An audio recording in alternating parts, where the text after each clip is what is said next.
Hello guys, इस video में हम डिस्कस करेंगे हाईवे इंजीनियरिंग के ऑब्जेक्टिव क्वेश्चंस। क्वेश्चन नंबर 161 से क्वेश्चन नंबर 175 तक। Question number 161, the radius of horizontal curve is 100 metres, the design speed is 50 kmph and design coefficient of lateral friction is 0.15। What would be the rate of super elevation if full lateral friction is considered? इसमें आपको super elevation पूछा गया है। Rate of super elevation क्या होगा यदि हम lateral friction को कंसिडर करते हैं फुल उसको हम कंसिडर कर लेते हैं, जिसकी मैक्सिमम वैल्यू होती है 0.15। यदि वो कंसिडर करेंगे तो आपको रेट ऑफ सुपर एलिवेशन इस पर फाइंड करना है।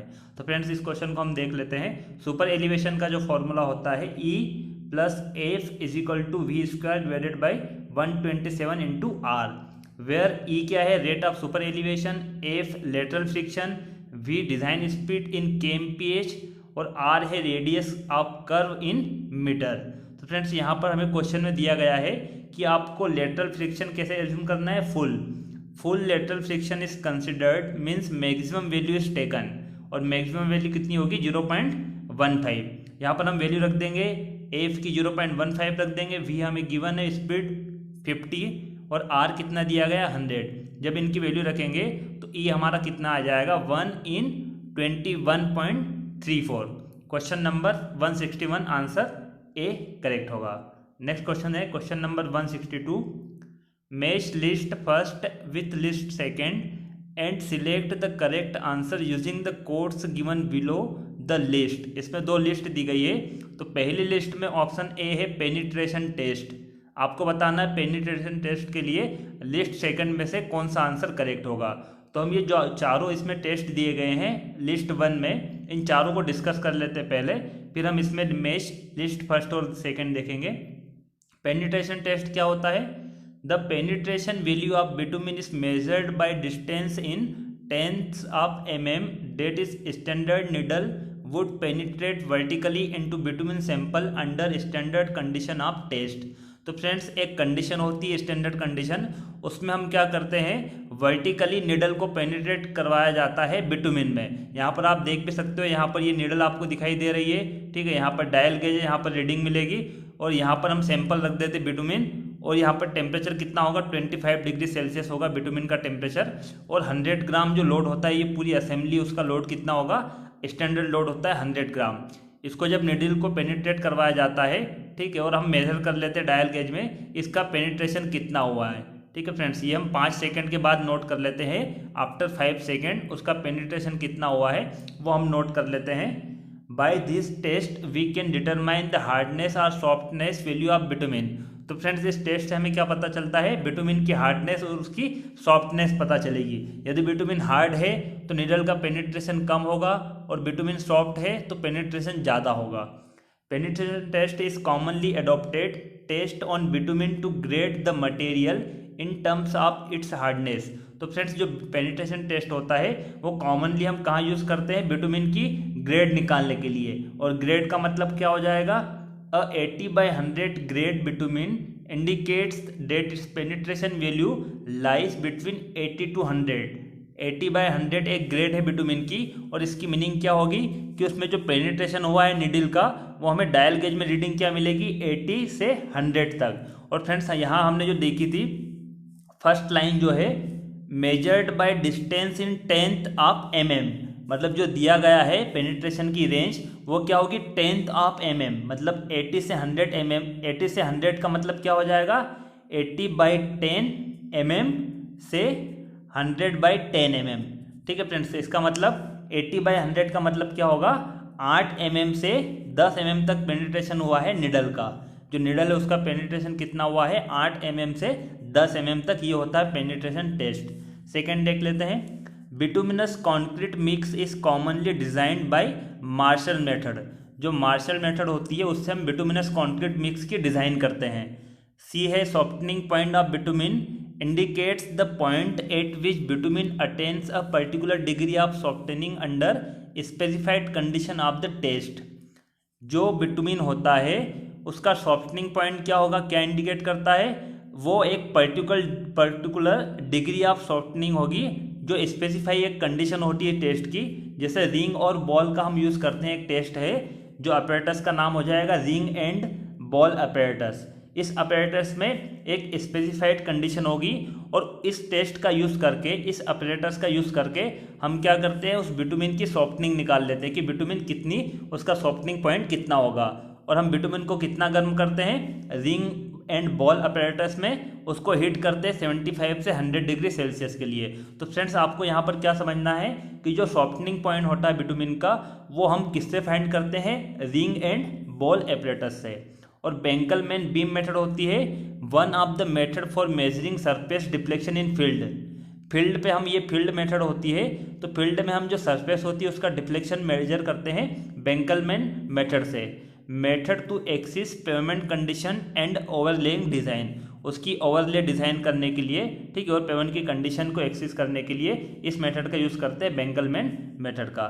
तो ये चारों हमने डिस्कस कर लिए हैं और इसको जब हम चेक करते हैं यहाँ पर लिस्ट फर्स्ट को लिस्ट सेकंड से जब मैच करवाएंगे तो हमारा जो कोड बी दिया गया है ये बी करेक्ट हो जाएगा। पेनिट्रेशन टेस्ट के लिए ये जो थर्ड वाला है ग्रेडेशन ऑफ एस्फाल्ट सीमेंट, उसकी ग्रेड करने के लिए हम पेनिट्रेशन टेस्ट करते हैं, तो यहाँ पर ए के लिए थर्ड वाला करेक्ट होगा, बी के लिए फर्स्ट वाला हो जाएगा डिजाइन ऑफ बिटुमिनस की डिजाइन करने के लिए, रिंग एंड बॉल के लिए क्या हो जाएगा, फोर्थ वाला करेक्ट होगा, डिटर्मिनेशन ऑफ सॉफ्टनिंग पॉइंट, और बेंकलमैन का हो जाएगा overlay design. Question number 162 answer B correct होगा, आंसर बी करेक्ट होगा। नेक्स्ट क्वेश्चन देखते हैं, question 163, in the design of highways expansion and contraction joints should respectively be provided at. यहाँ पर दो जॉइंट आपको पूछे गए हैं जब हाईवे की डिजाइन करते हैं, सीसी रोड की बात यहाँ पर हो रही है, क्योंकि जो हम जॉइंट प्रोवाइड करते हैं वो कहाँ पर करते हैं, सीमेंट कंक्रीट रोड में। तो जो रिजिड पेमेंट होता है वहाँ पर एक्सपांसन और कॉन्ट्रैक्शन जॉइंट की आपको स्पेसिंग पूछी गई है, कितनी होगी उसकी स्पेसिंग। तो हम इसमें देख लेते हैं फ्रेंड्स, इसकी स्पेसिंग हम पहले हम समझ लेते हैं एक्सपांसन जॉइंट क्या होता है और कॉन्ट्रैक्शन जॉइंट, उसके बाद उसकी स्पेसिंग देखेंगे। एक्सपांसन जॉइंट ये क्यों प्रोवाइड किया जाता है, इसका पर्पस क्या है, the purpose of the expansion joint is to allow the expansion of the pavement due to rise in temperature with respect to the construction temperature. तो फ्रेंड्स जब हमने सीसी रोड बनाया था उस समय टेम्परेचर कितना था, उसके रिस्पेक्ट में यदि टेम्परेचर बढ़ता है तो वहाँ पर हम उसको अलाउ करने के लिए एक्सपांसन जॉइंट प्रोवाइड करते हैं। जो सीसी रोड है उसमें फ्रीली अलाउ हो सके वो सीसी रोड, इसलिए हमने उसमें एक्सपांसन जॉइंट प्रोवाइड किया है। और उसकी जो स्पेसिंग होती है मिनिमम कितनी होगी, 50 से 500 फीट यहाँ पर रेंज दी गई है, और यदि मीटर में हम बताएंगे तो 15 से 150 मीटर होगी। Contraction joint, the purpose of the contraction joint is to allow the contraction of the slab due to fall in slab temperature below the construction temperature. मतलब रोड का निर्माण जब हुआ है सीसी रोड का, उस समय टेम्परेचर मान लो कितना था, 25 डिग्री, और अभी वर्तमान में टेम्परेचर कितना है, 10 डिग्री। तो टेम्परेचर कम हुआ है, जब निर्माण हुआ था उस समय टेम्परेचर ज़्यादा था, और अभी वर्तमान में टेम्परेचर प्रेजेंट में क्या है, कम है। तो इसके कारण क्या होगा, उस स्लैब का कॉन्ट्रैक्शन होगा, और उस कॉन्ट्रैक्शन को अलाउ करने के लिए फ्रीली कॉन्ट्रैक्शन हो सके, इसलिए हम उसमें क्या बना देते हैं, कॉन्ट्रैक्शन जॉइंट। और इसकी जो स्पेसिंग होती है वो कितनी होती है, the joint spacing should be 24 to 30 times the pavement thickness. Pavement thickness के 24 से 30 टाइम्स होती है। और मैक्सिमम स्पेसिंग कितनी होगी, 30 फीट, जो लगभग होती है 9 मीटर के बराबर। तो फ्रेंड्स यहाँ पर यदि हम देखते हैं हमारे ऑप्शन क्वेश्चन नंबर 163 में, जो एक्सपांसन जॉइंट है उसकी स्पेसिंग मैक्सिमम कितनी होती है, 140 मीटर। यहाँ पर हमने देखी 150 मीटर होगी, 150 मीटर होती है, ठीक है, 150 मीटर है। तो यहाँ पर जो मैक्सिमम ऑप्शन हमें दिखाई दे रहा है या तो ए हो सकता है या बी हो सकता है। और जब कॉन्ट्रैक्शन जॉइंट देखेंगे तो उसकी स्पेसिंग कितनी होती है, 10 मीटर। तो यहाँ पर हमारा आंसर क्या हो जाएगा, क्वेश्चन नंबर 163 का आंसर बी करेक्ट होगा। Question 164, reflection cracking is observe in. Reflecting, जो रिफ्लेक्शन क्रैकिंग होती है वो कौन सी पेवमेंट में हम ऑब्जर्व करते हैं। Reflecting cracking can include cracks that occur away from an underlying joint. मतलब जो उसके नीचे वाले उस लेयर के जो भी रोड बना हुआ है उसके नीचे वाली लेयर में जो अंडरलेइंग जॉइंट्स हैं उसमें जब क्रैक्स आने लगते हैं तो वो क्या कहलाएंगे, रिफ्लेक्टिंग क्रैक्स। यहाँ पर आप देख सकते हो बिटुमिनस लेयर सरफेस आपको दिखाई दे रही है और ये जो क्रैक्स हैं ये क्या कहलाएंगे, रिफ्लेक्टिंग क्रैक कहलाएंगे। Reflection cracking is observe in bituminous overlay over CC surface. यदि सीसी सरफेस पहले बनी हुई है और उसके ऊपर यदि हमने बिटुमिनस लेयर बिछा दी है, बिटुमिनस लेयर का निर्माण किया है, तो वहाँ पर जो क्रैकिंग होगी वो हो जाएगी रिफ्लेक्टिंग क्रैकिंग। और इससे प्रॉब्लम क्या होती है, allow us moisture infiltration and can cause roughness in the payment ride. तो इसमें क्या होता है फ्रेंड्स, जब बारिश होती है या जो रोड पे पानी आएगा उस मॉइस्चर का, उस पानी का इन्फिल्ट्रेशन हो जाएगा उसके कारण, और वो रोड डैमेज हो जाती है और कैसी हो जाएगी, वो रफ हो जाएगी, जिससे कि रफनेस के कारण पेमेंट राइडिंग में पेमेंट राइड जो होती है वो अच्छी नहीं होगी। तो हमारा आंसर यहाँ पर क्या हो जाएगा, क्वेश्चन नंबर 164 का जो रिफ्लेक्टिंग क्रैकिंग होती है वो किस में होती है, bituminous overlay over cement concrete surface. Question number 164 answer C is correct.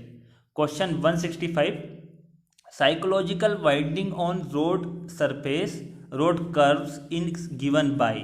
आपको साइकोलॉजिकल वाइडनिंग बताना है कि रोड का जो कर्व होता है हॉरिजॉन्टल कर्व, जहाँ पर हम प्रोवाइड करते हैं एक्स्ट्रा वाइडनिंग, ठीक है, वो दो प्रकार की होती है, एक साइकोलॉजिकल वाइडनिंग होती है और एक मैकेनिकल वाइडनिंग। हम दोनों को डिस्कस कर लेते हैं, उसके बाद हम देखेंगे हमारा ऑप्शन कौन सा करेक्ट है।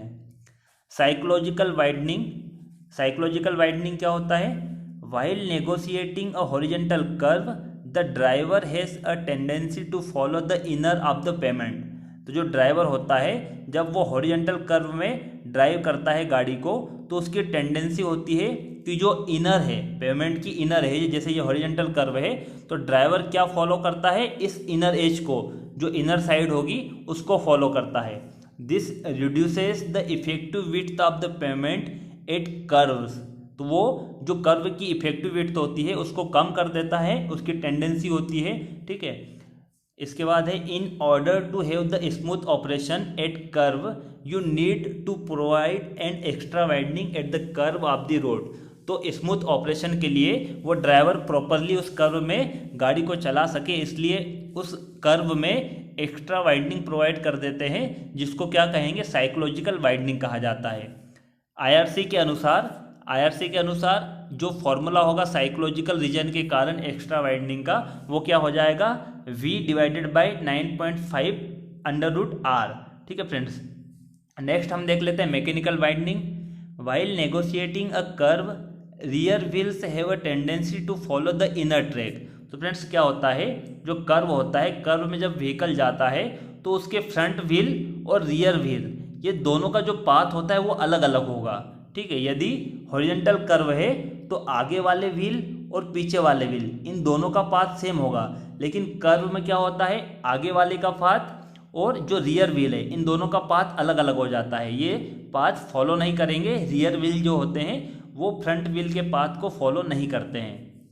तो यहाँ पर क्या होगा friends, there will be a widening is provided called mechanical widening, have to provide, this is due to off tracking of vehicle, और उसको ऑफ ट्रैकिंग कहते हैं। ऑफ ट्रैकिंग का मतलब हो जाएगा कि जो व्हीकल है उसके फ्रंट व्हील रियर व्हील को, या रियर व्हील जो है वो फ्रंट व्हील को फॉलो नहीं करते हैं, ठीक है। रियर व्हील जो होंगे, पीछे वाले जो पहिए होंगे वो आगे वाले व्हील को फॉलो नहीं करेंगे, तो उसको हम ऑफ ट्रैकिंग कहेंगे, ठीक है। और उसके कारण जो यहाँ पर एक्स्ट्रा वाइडनिंग हमें प्रोवाइड करना पड़ेगा, उसका फॉर्मूला होगा NL² डिवाइडेड बाई 2R।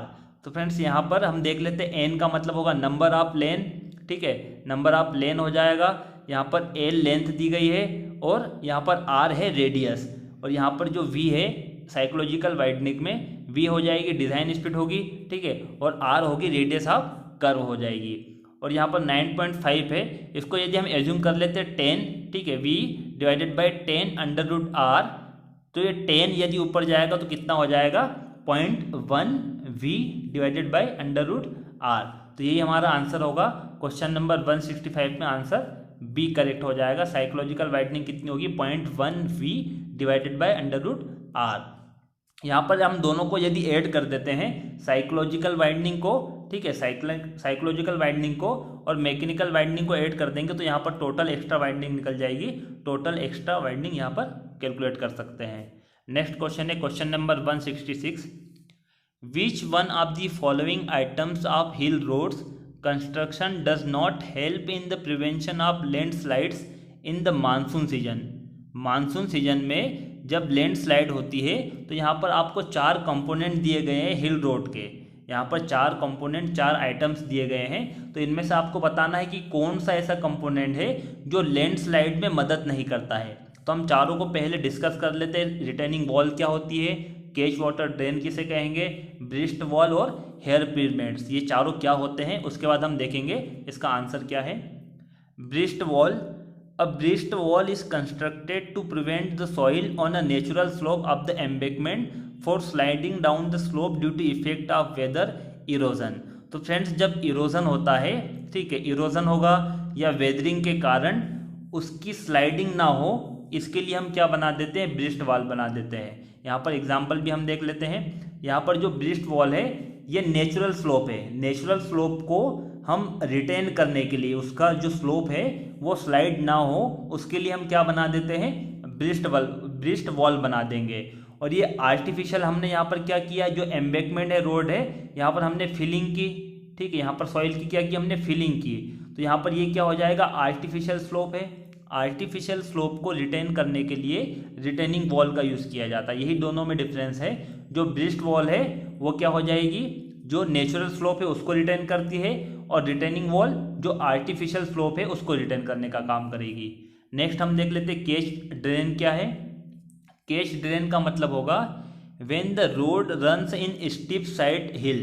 जब जो रोड है वो कहाँ पर रन कर रहा है, steep side of hill, the water from the upper slopes come to the road surface and causes major damage of the road.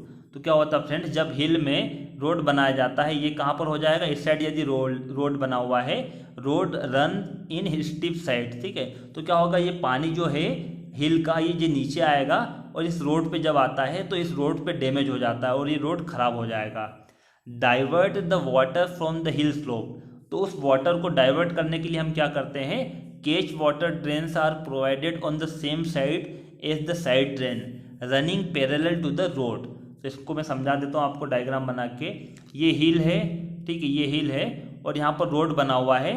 तो यहाँ पर क्या होता है, ये पानी नीचे ना आए, ठीक है, इसलिए हम क्या करते हैं, यहाँ पर तो एक साइड ड्रेन बनी हुई है, तो इसी के पैरेलल यहाँ पर हम केज वाटर ड्रेन बना देते हैं। केज वाटर ड्रेन बनाएंगे तो जो भी पानी आएगा वो यहाँ पर केज हो जाएगा और ये साइड ड्रेन के पैरेलल होगा। इस साइड ड्रेन के पैरेलल होता है।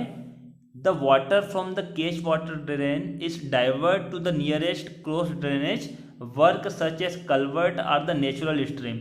तो इसको क्या करते हैं, इस पानी को, जो केज वाटर ड्रेन में पानी है, उस वाटर को हम आगे कहीं पर जहाँ पर कल्वर्ट बना हुआ होगा, क्रॉस ड्रेनेज होगा या नेचुरल वहाँ पर कोई स्ट्रीम होगी या रिवर होगी, वहाँ पर उसको डिस्चार्ज कर देते हैं, वो हमारा होगा केज ड्रेन। तो फ्रेंड्स यहाँ पर तीनों हमने देखे हैं, ब्रेस्ट वॉल, रिटेनिंग वॉल और केज ड्रेन। ये तीनों ही किसका काम करते हैं, तीनों के कारण से जो स्लाइडिंग होती है वो स्लाइडिंग रुक जाती है, ठीक है, जो स्लाइडिंग होगी यहाँ पर आपको जो प्रिवेंशन किया गया है, प्रिवेंशन लैंडस्लाइड को रोका जा सकता है रिटेनिंग वॉल की सहायता से, केज वाटर ड्रेन से और ब्रिस्ट वॉल, इन तीनों की सहायता से रोका जाता है।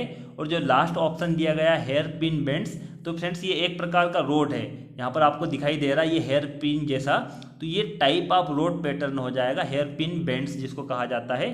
तो ये उस प्रिवेंशन ऑफ लैंडस्लाइड में मदद नहीं करेगा, उसको रोकने में ये सहायता नहीं करेगा, hairpin bends. Question number 166 का आंसर क्या होगा, डी करेक्ट होगा। Question 167, in the Los Angeles abrasion test on aggregate. Aggregate पे टेस्ट किया जाता है एब्रेशन के लिए, Los Angeles test. If the speed of the drum is increased to 50 RPM, जो ड्रम है उसकी स्पीड को इंक्रीज कर दिया गया है 50 RPM, then the abrasion value will B.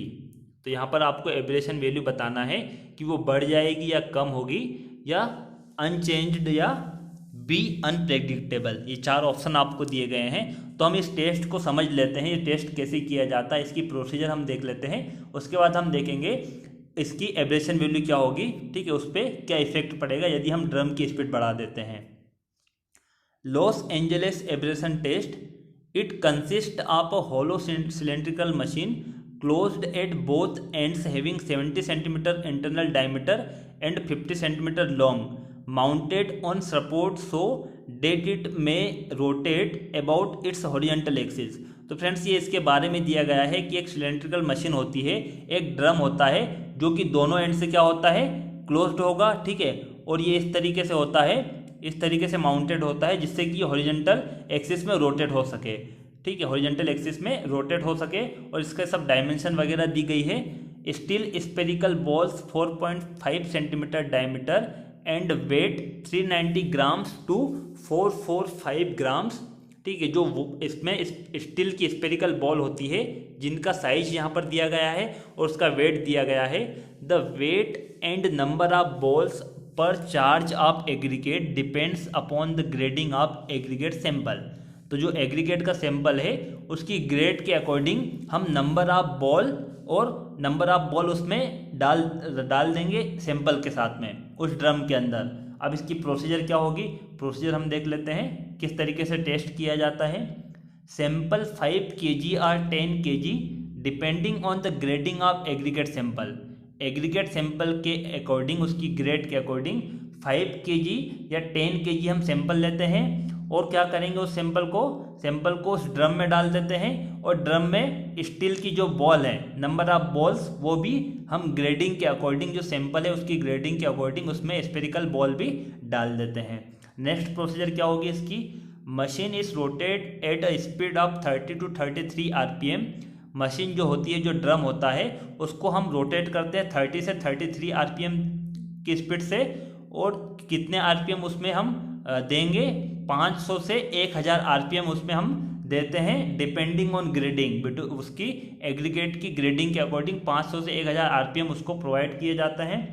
और सैंपल को हम बाहर ले लेंगे उसके बाद, ठीक है, सैंपल को टेकन आउट करते हैं, उस ड्रम से बाहर निकालते हैं और 1.7 mm की सीव से उसको सीव कर लेते हैं।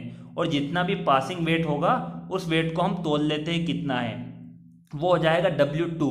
जो पासिंग वेट है, जो हमने सैंपल निकाला 1.7 mm सीव से जो पास हो गया है, उसका वेट हम ले लेते, वो कितना होगा W2। और जितना हमने सैंपल लिया था 5 kg या 10 kg, वो हो जाएगा W1।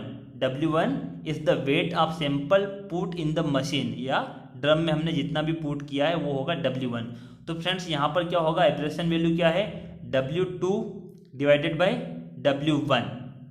यदि हमने ज़्यादा RPM यहाँ पर प्रोवाइड किए, क्वेश्चन में आपको क्या है, यदि हमने इंक्रीज कर दिए 50 RPM, यदि 50 RPM हमने ज़्यादा प्रोवाइड किए तो क्या होगा, जो उसमें एग्रीगेट है ड्रम के अंदर, उसके साथ ही हमने स्टील बॉल भी वहाँ पे डाली है, ठीक है, तो स्टील बॉल क्या होगी, उस एग्रीगेट को ज़्यादा फाइन कर देगी, ज़्यादा एग्रीगेट टूट जाएगा, जो एग्रीगेट है वो ज़्यादा फाइन हो जाएगा यदि हमने उसको ज़्यादा, ड्रम को ज़्यादा घुमाया, ठीक है। यदि RPM हम ज़्यादा प्रोवाइड करेंगे तो ड्रम में जो एग्रीगेट है वो ज़्यादा फाइन हो जाएगा, ज़्यादा टूट जाएगा, ठीक है, ज़्यादा पार्टिकल्स उसके टूटेंगे। और जो W2 है, वो W2 क्या है हमारा, 1.7 mm सीव से जितना मटेरियल पास होता है, तो मटेरियल भी ज़्यादा पास होगा क्योंकि हमने ज़्यादा RPM तक घुमाया है, तो उसमें जो मटेरियल है वो छोटे छोटे पार्ट्स में टूट जाएगा और उसकी जो एब्रेशन वैल्यू है वो भी बढ़ जाएगी क्योंकि W2 बढ़ जाता है। W2 मतलब वेट जो है पासिंग वो बढ़ेगा, उसके कारण एब्रेशन वैल्यू भी क्या हो जाती है, इंक्रीज हो जाती है। क्वेश्चन नंबर 167 का आंसर क्या होगा, ए करेक्ट आंसर होगा। Question 168, the maximum super elevation to be provided on a road curve, यहाँ पर दिया गया कितना है, 1/15। If the rate of change of super elevation is specified as 1/120 and the road width is 10 meter, then the minimum length of the transition curve on either end will be। यहाँ पर आपको length बताना है, minimum length of transition curve कितनी होगी। तो friends हम सारे फॉर्मूले देख लेते हैं, यहाँ पर ट्रांजिशन कर्व के कितने फॉर्मूले होते हैं और यहाँ पर हम फिर क्वेश्चन के अकॉर्डिंग फॉर्मूले का हम यूज़ करेंगे। लेंथ ऑफ ट्रांजिशन कर्व, पहला जो फॉर्मूला होता है, by the rate of change of centrifugal acceleration. Rate of change of centrifugal acceleration से जो फॉर्मूला होगा transition, length of transition curve का, V cube divided by C R. यहाँ पर एल क्या है, ट्रांजिशन लेंथ है, ट्रांजिशन कर्व की लेंथ है, सी है rate of change of centrifugal acceleration in metre per second square, और आर है radius of circular curve in metre, we speed in metre per second. Friends आपको ये formula याद रखना है और आपको यूनिट भी याद रखना है। जो वी इसमें क्या है, स्पीड मीटर पर सेकेंड में है। यदि हम वी kmph में रखेंगे तो फॉर्मूला चेंज हो जाएगा। तो आपको फॉर्मूला भी याद रखना है और उसकी यूनिट भी याद रखना है। यूनिट क्या है, सेकेंड है rate of change of super elevation, ठीक है, rate of change of super elevation जो हमें क्वेश्चन में दिया गया है। इसके दो फॉर्मूले होंगे। पहला जो फॉर्मूला है total raising the pavement with respect to inner edge. यदि हमने सुपर एलिवेशन को रेस कैसे किया है, with respect to inner edge से, तो फॉर्मूला यहाँ पर आप देख सकते हो ENW हो जाएगा। और pavement is assume to super elevation rotated about centre line, और यदि उसको सेंटर लाइन से रोटेट किया जाता है तो उसके लिए formula EN divided by 2 into W होगा। इसका मतलब क्या होगा कि सुपर एलिवेशन आपने प्रोवाइड किया है, ठीक है, सुपर एलिवेशन आपने कैसे प्रोवाइड किया है, ये रोड था और आपने इनर साइड से इसको इस तरीके से रोटेट कर दिया, तो ये पहला वाला फॉर्मूला हो जाएगा। सेकंड फॉर्मूला क्या होगा, ये रोड था और आपने इस सेंटर लाइन से रोटेट किया, ठीक है, इनर एज से नहीं किया, आपने क्या किया, सेंटर लाइन से सुपर एलिवेशन प्रोवाइड कर दिया। तो दोनों के लिए फॉर्मूला आप देख सकते हो यहाँ पर, इनकी मीनिंग्स भी यहाँ पर लिखी गई। E होगा super elevation, 1 in n rate of super elevation, और W है पेमेंट विड्थ, और जो विड्थ होगी इंक्लूडिंग एक्स्ट्रा वाइडिंग, मतलब जो कर्व में टोटल जो विड्थ है वो दी गई है। थर्ड फॉर्मूला है empirical formula for minimum length. यदि मिनिमम लेंथ निकालना है तो उसके लिए एम्पेरिकल फॉर्मूला दिया गया है for plain and rolling terrain और for mountainous and steep terrain. दोनों के लिए फॉर्मूले दिए गए हैं, जहाँ पर R है radius of curve in metre और V है स्पीड, डिज़ाइन स्पीड होगी kmph में, जो स्पीड किस में है, kmph में। तो फ्रेंड्स यहाँ पर हमें जो क्वेश्चन में दिया गया है उसके अकॉर्डिंग हमारा फॉर्मूला ये वाला होगा, सेकेंड में फर्स्ट फॉर्मूला होगा, और यहाँ पर हम वैल्यू रख देंगे। सुपर एलिवेशन हमें दिया गया है 1/15 और n की वैल्यू कितनी हो जाएगी 120 और W है 10। तो यहाँ पर हम जब वैल्यू रखेंगे और कैलकुलेट करेंगे तो लेंथ ऑफ ट्रांजिशन कर्व कितनी होगी 80 मीटर। क्वेश्चन नंबर 168 का आंसर क्या हो जाएगा, आंसर C करेक्ट होगा। Question 169, a summit curve is formed at a intersection of a 3% up gradient and 5% down gradient. 3% क्या है, अप ग्रेडियंट है और उसके बाद डाउन ग्रेडियंट आ जाता है। तो एक अप ग्रेडियंट है, सेकंड डाउन ग्रेडियंट है, तो ये क्या बनाएगा, समिट कर्व बनाएगा। ठीक है फ्रेंड्स, ये यहाँ पर समिट कर्व बनाता है। To provide a stopping distance of 128 metre the length of summit curve needed will be. यहाँ पर आपको लेंथ पूछी गई, समिट कर्व की लेंथ कितनी होगी, तो हम देख लेते हैं इसके फॉर्मूले क्या होंगे, SSD और OSD के अकॉर्डिंग। दोनों के लिए हम फॉर्मूले डिस्कस कर लेते हैं। टोटल 4 फॉर्मूले होंगे। Length of summit curve according to stopping sight distance, stopping sight distance के अकॉर्डिंग उसके 2 फॉर्मूले होंगे। पहला फॉर्मूला है जब लेंथ समिट कर्व की ज़्यादा है SSD से, स्टॉपिंग साइड डिस्टेंस है, तो L क्या हो जाएगा, NS² डिवाइडेड बाई 4.4। और यदि L लेस देन SSD है तो ये फॉर्मूला होगा जहाँ पर L क्या है, लेंथ ऑफ समिट कर्व है, N deviation angle in radians और S है stopping sight distance. Next formula देख लेते हैं according to overtaking sight distance. यदि OSD ज़्यादा होगी तो ये फॉर्मूला हो जाएगा और OSD कम होगी तो ये फॉर्मूला होगा यहाँ पर 2 इंटू OSD। ये जो है 2 इंटू OSD लिखा हुआ है -9.6 डिवाइडेड बाई N। तो फ्रेंड्स हमें जो क्वेश्चन में दिया गया है, क्वेश्चन में हमें N की वैल्यू दी गई है, एक अप ग्रेडियंट है और दूसरा डाउन ग्रेडियंट है, तो दोनों का हम डिफरेंस निकालेंगे। और ये डाउन ग्रेडियंट है तो क्या हो जाएगा, नेगेटिव होगा। ठीक है, डाउन ग्रेडियंट हमें दिया गया है तो वो क्या होगा, माइनस में हम उसको लिखेंगे। और दोनों का डिफरेंस क्या हो जाएगा, 3 माइनस, और ये माइनस माइनस प्लस हो जाएगा तो कितना होगा, N 8% हो जाएगा, और परसेंटेज को कन्वर्ट करेंगे तो कितना होगा, 0.08 होगा। एस हमें दिया गया है 128 मीटर। तो फ्रेंड्स हमें फॉर्मूला कौन सा लगाना है यहाँ पर, इन दो में से एक फॉर्मूला लगाना है क्योंकि हमें स्टॉपिंग साइड डिस्टेंस दी गई है। अब दोनों में से हम कौन सा फॉर्मूला लगाएंगे, तो हम एज्यूम कर लेते हैं। हमने एज्यूम क्या किया कि लेंथ ग्रेटर देन है SSD के, तो हमने कैलकुलेट किया यहाँ पर फॉर्मूले में वैल्यू रख के, और लेंथ कितनी आई, अप्रोक्सीमेट 298 मीटर। तो फ्रेंड्स हमने जो एज्यूम किया था length of summit curve is greater than stopping sight distance. तो ये हमने जो एज्यूम किया था वो करेक्ट है, तो हमारा आंसर क्या हो जाएगा 298 मीटर। यहाँ पर यदि ये जो वैल्यू है एल की ये 128 मीटर से कम आती तो हमें ये सेकेंड वाला फॉर्मूला लगाना पड़ता। ठीक है, यहाँ पर हम आंसर देख लेते हैं। क्वेश्चन नंबर 169 का आंसर क्या होगा, आंसर बी करेक्ट होगा 298 metre. Question number 170, which one of the following causes ravelling in bituminous pavement. Ravelling in bituminous pavement में यहाँ पर आपको बताना है फॉलोइंग कॉसेस, ठीक है, किस कारण होता है वो, तो हम देख लेते किस कारण होता है। Disintegration in bituminous pavements and their causes caused by the insufficient compaction of the surface. जो सरफेस है बिटुमिनस सरफेस, जब रोड का निर्माण किया गया था तो वहाँ पर कॉम्पेक्शन इनसफिशिएंट किया गया, और insufficient asphalt in the mix, जो मिक्स है उसमें एस्फाल्ट जो मिलाया गया है वो इनसफिशिएंट मिलाया गया है, कम मिलाया गया है। Loss of adhesion between the asphalt coating and aggregate particles, जो एग्रीगेट है और जो एस्फाल्ट है उनमें एडिशन प्रॉपर नहीं है, वो लॉस हो गया है, या over heating of the mix. ये 3 या 4 यहाँ पर आपको कारण बताए गए हैं जिसके कारण डिसइंटीग्रेशन इन बिटुमिनस पेमेंट होता है। और इससे क्या होगा, और इसका जो कॉमन जो एग्जाम्पल है वो हम देख लेते हैं। The most common type of disintegration in bituminous payment is revealing. Revealing is the wearing away of the payment surface caused by the dislodging of aggregate particles and loss of the asphalter binder। तो friends जो asphalt हमने use किया है या जो bitumen use किया गया है रोड बनाने के लिए, यदि हमने रोड में बिटुमिन का मात्रा कम मिलाई है, बिटुमिन का जो कंटेंट है वो कम मिलाया है, तो उसके कारण क्या होता है, जो एग्रीगेट है वो अलग हो जाते हैं। ठीक है, एग्रीगेट पार्टिकल्स क्या हो जाएंगे, डिसलॉजिंग हो जाएगी उनकी, वो अलग हो जाते हैं। जो एस्फाल्ट है वो भी बाइंडर भी क्या हो जाता है, लॉस कर देता है एग्रीगेट पार्टिकल्स को, तो एग्रीगेट पार्टिकल्स अलग अलग हो जाते हैं।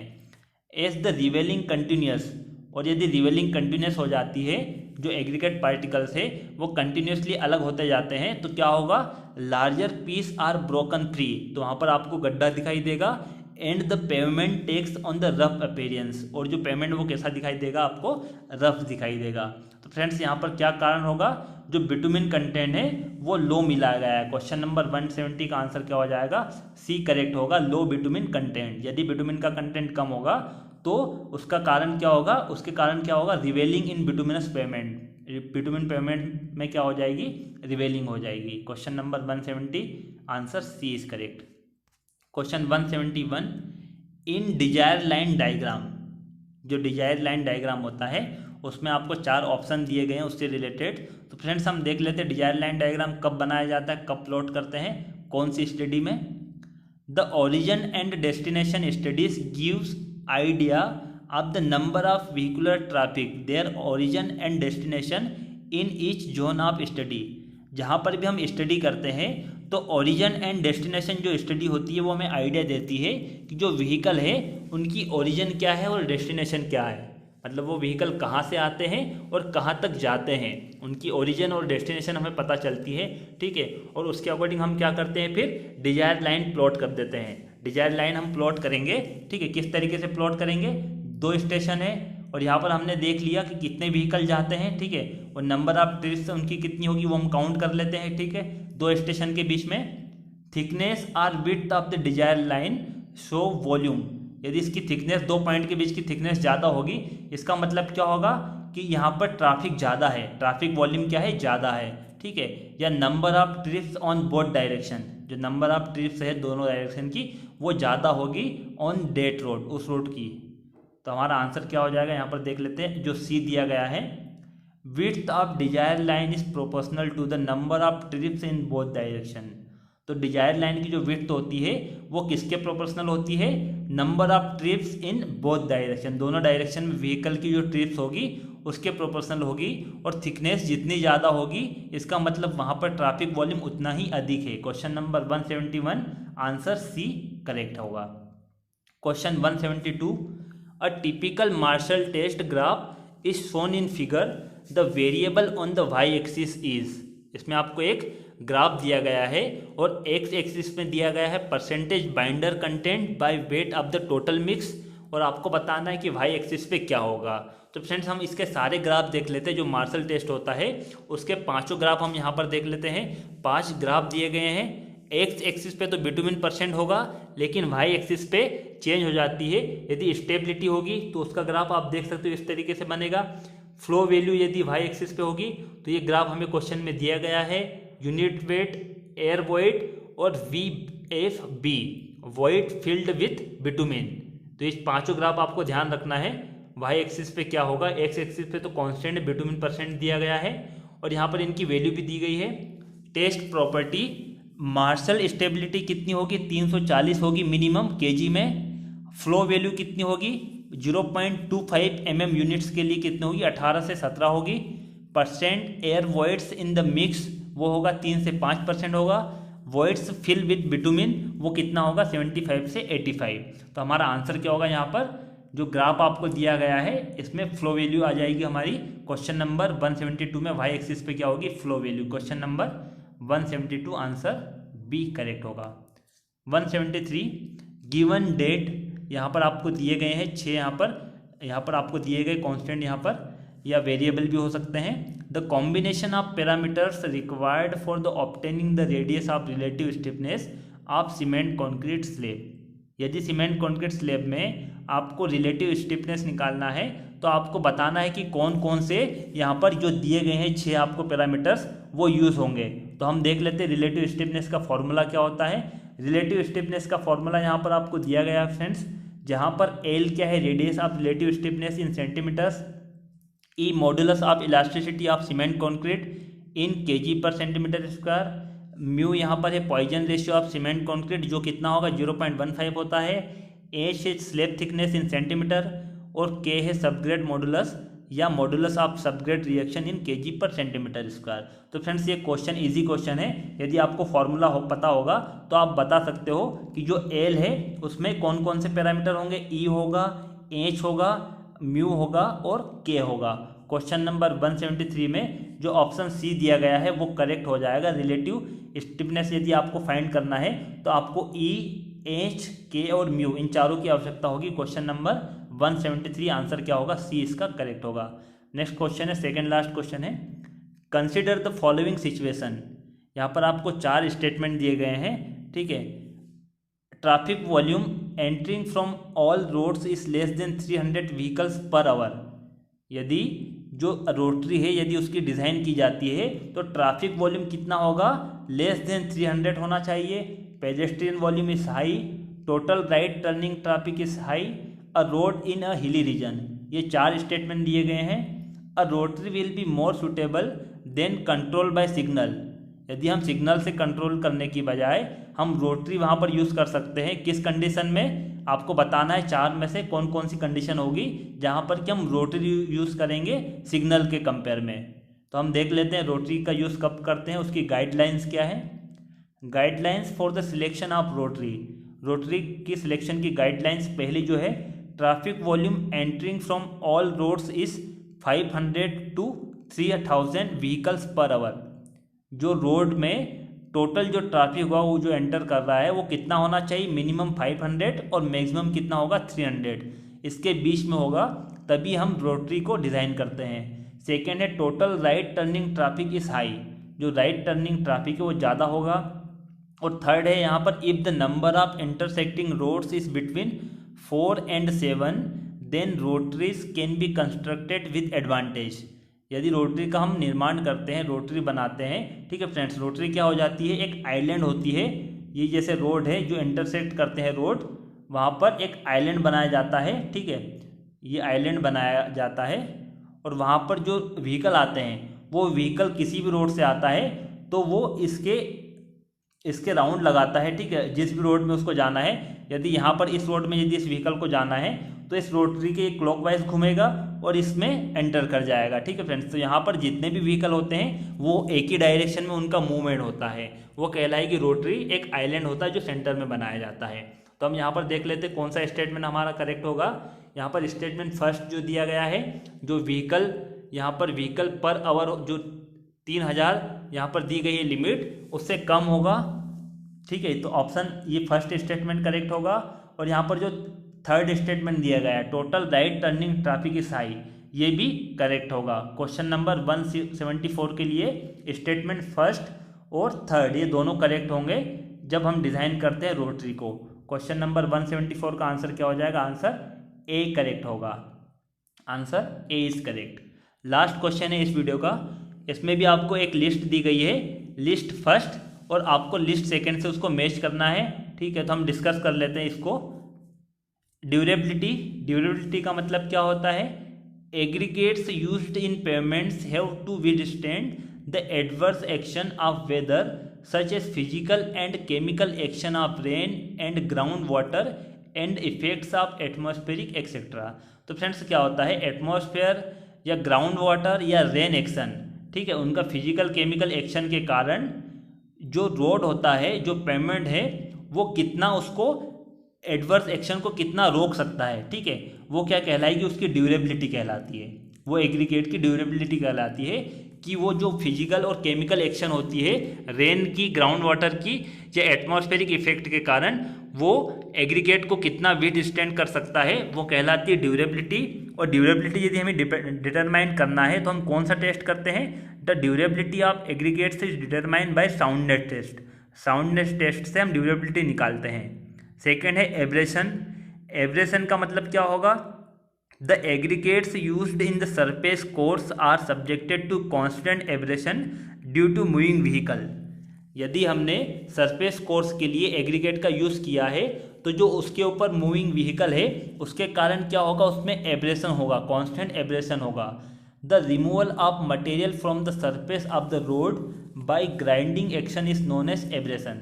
तो क्या होता है फ्रेंड्स, जो रोड बना हुआ है उस रोड के ऊपर जो व्हीकल होंगे उस व्हीकल के कारण क्या होता है, व्हीकल के टायर और रोड के ऊपर जो सरफेस है, अपर सरफेस, उनके बीच में एब्रेशन होता है, ठीक है, उसके बीच में एब्रेशन होगा और उसके कारण ये मटेरियल रिमूव होने लग जाएंगे। ऊपर वाले जो मटेरियल हैं वो रिमूव होने लग जाते हैं ग्राइंडिंग के कारण, वो क्या कहलाता है, एब्रेशन कहलाता है। और एट्रिशन क्या होगा ये देख लेते हैं। The mutual rubbing of stones also causes wear in the aggregates. This action of mutual rubbing और grinding of stone is known as attrition. तो फ्रेंड्स यहाँ पर म्यूचुअल जो रबिंग होती है स्टोन की या जो एग्रीगेट की, वो भी उसको वियर करती है एग्रीगेट को, ठीक है। इसको हम समझ लेते हैं दोनों का डिफरेंस क्या होगा एब्रेशन और एट्रिशन में। एब्रेशन क्या होता है, जो व्हीकल के टायर है और एग्रीगेट के बीच में एब्रेशन हो रहा है, ठीक है, उन दोनों के बीच में एब्रेशन होता है, व्हीकल के टायर और एग्रीगेट के। और जब आपस में दोनों स्टोन के बीच में एब्रेशन होता है, रबिंग होती है म्यूचुअल उनकी, तो वो एट्रिशन कहलाएगा। और टायर और स्टोन के बीच में जो रबिंग होती है वो कहलाती है एब्रेशन। वो जो ग्राइंडिंग होगी वो क्या कहलाएगी, एब्रेशन। और एट्रिशन का मतलब होता है म्यूचुअल रबिंग और grinding of stones is known as attrition. और क्रेजिंग का मतलब होता है breaking up of road surface layer through cracking into irregular shaped area, तो वो क्या कहलाएगी, क्रेजिंग कहलाएगी। तो चारों यदि आप समझ लोगे, ड्यूरेबिलिटी, एब्रेशन, एट्रिशन और क्रेजिंग, ये चारों समझ लोगे तो लिस्ट फर्स्ट और लिस्ट सेकंड दोनों आप मैच कर सकते हो। यहाँ पर जो हमारा आंसर हो जाएगा क्वेश्चन नंबर 175 का आंसर सी करेक्ट होगा। ए के लिए थर्ड हो जाएगा। यहाँ पर disintegration of aggregate due to weathering, तो हम कौन सा टेस्ट करते हैं, साउंडनेस करेंगे। यहाँ पर जो बी दिया गया है उसके लिए 4 करेक्ट होगा। बी क्या है, removal of material from the surface of the road by grinding action. Surface से यदि जो रिमूवल होता है एग्रीगेट तो वो एब्रेशन हो जाएगा। और म्यूचुअल रबिंग और grinding with in the mass under the action of traffic, तो उसके लिए हम एट्रिशन हमारा आंसर हो जाएगा। और डी के लिए क्या होगा, डी के लिए क्रेजिंग, ये 2 करेक्ट हो जाएगा। तो जब हम मैच करेंगे लिस्ट फर्स्ट और लिस्ट सेकंड को, तो जो कोड के अकॉर्डिंग ये सी जो ऑप्शन है वो करेक्ट होगा। Question number 175 answer C is correct. Thank you for watching friends. Video अच्छा लगा तो लाइक कीजिए, कमेंट कीजिए और इसको शेयर कीजिए और चैनल को सब्सक्राइब कीजिए जिससे कि आपको लेटेस्ट वीडियो मिल सके। और इस वीडियो के डिस्क्रिप्शन में मैं आपको एक लिंक प्रोवाइड करूंगा जहां से कि आप PDF डाउनलोड कर सकते हो। और सारे वीडियो में मैंने लिंक प्रोवाइड की है डिस्क्रिप्शन में, वहाँ से आप वीडियो की PDF डाउनलोड कर सकते हो। जो भी वीडियो बना है उसकी PDF मैंने डिस्क्रिप्शन लिंक में दी है, तो आप वहाँ से डाउनलोड कर सकते हो। और वहाँ पर मेरा फेसबुक अकाउंट भी है, आप फेसबुक अकाउंट पे मुझे फॉलो कर सकते हो, और इंस्टाग्राम अकाउंट, दोनों अकाउंट मैंने दिए हैं वीडियो की डिस्क्रिप्शन लिंक में, वहाँ से आप फॉलो कर सकते हो। Thank you for watching.